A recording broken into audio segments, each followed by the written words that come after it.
living the life that I pray for. Damn, it's me, visits me in this life. I'm a monster on my own soul.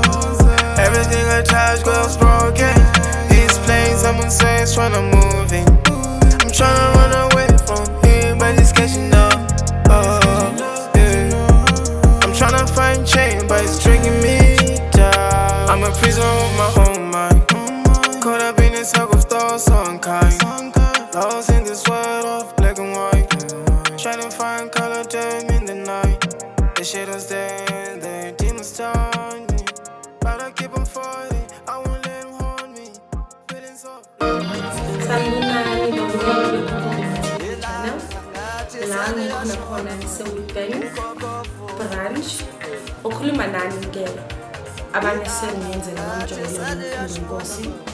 Namhlanje ngichobisa isicephu sama floating candle. Le candle lele ngiphethe elincane elibomvu. Siyazi sonke ukuthi into ebomvu irepresenta uthando. Therefore lele ngiphethe amandla othando.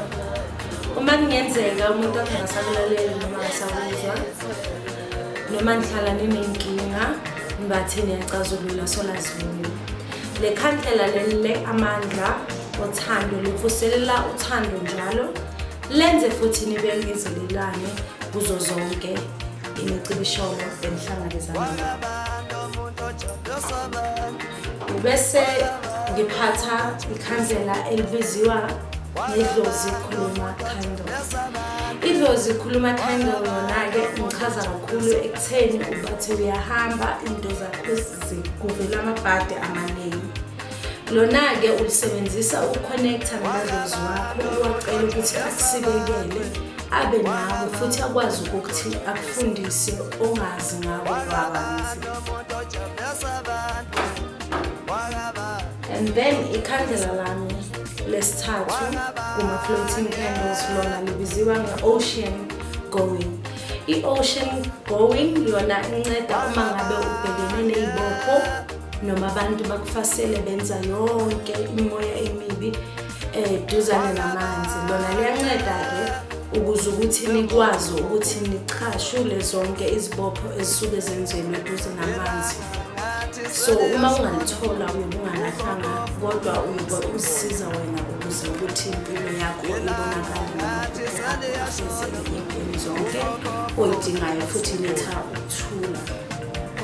Nani babili le candle engiliphethe ikhandlela elisiza kakhulu elifana nempepho lisiza ekutheni uma ufuna ukuxhumana nabadala bakini ngichaza ukuthi izinyanya zakho abangasekho usebenzisa le candle leli ukuze ukwazi ukuxhumana nabo abadala bakho likusiza ukuthi uma kunezinto ofuna ubachazela zona ezitheni usebenzisa le candle leli ukuze ukwazi ukukhuluma nabo. Ungalisebenzisa mhlambe mihla namihla nakube uyakwazi ukwenza lokho.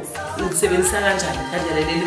Usebenzisa ngokuthi ulifaka phakathi kwamanzi amancane phakathi kwebhawuli uyalikhanyisa njalo uyaxhumana nabadala bakini.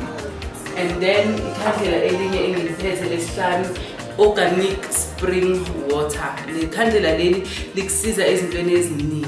Le candle leli likusiza ekutheni uma ufuna ukuba nomnotho othizeni likusiza nokuthi ufuna ukuthola impilo engcono uachieve ama-goals wakho amaphupho wakho okudala ufuna ukwafeza kodwa awafezeki usebenzisa le candle lela kabaphupho uvula uyasizeka ekutheni ulandelele amaphupho wakho nokuthi uthole izimali. Le candle yakhona nokukusiza ekutheni imali ozidingayo empilweni size uzithole ngendlela ofuna ngayo. Liyasiza le candle wabukile emakhaya uma lezi zinto engizibalile uyazidinga sheshisa uphuthume uze kwakho ukuvula.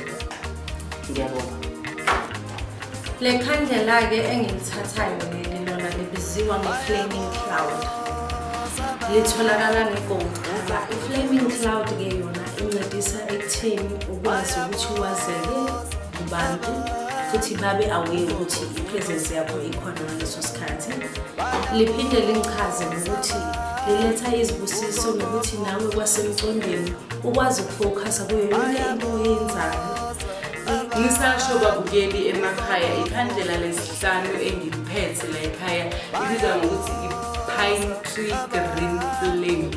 Nansi babukeli le khandlela engiliphethe liyasebenza kakhulu ngendlela emangazayo, likusiza ngokomqondo ukuthi ukwazi ukucabanga kangcono noma likusiza ekutheni lilula ingqondo yakho indlela ucabanga ngayo. Feeling so low, I can't seem to find my way. Body heavy with that weight of yesterday. Man, I'm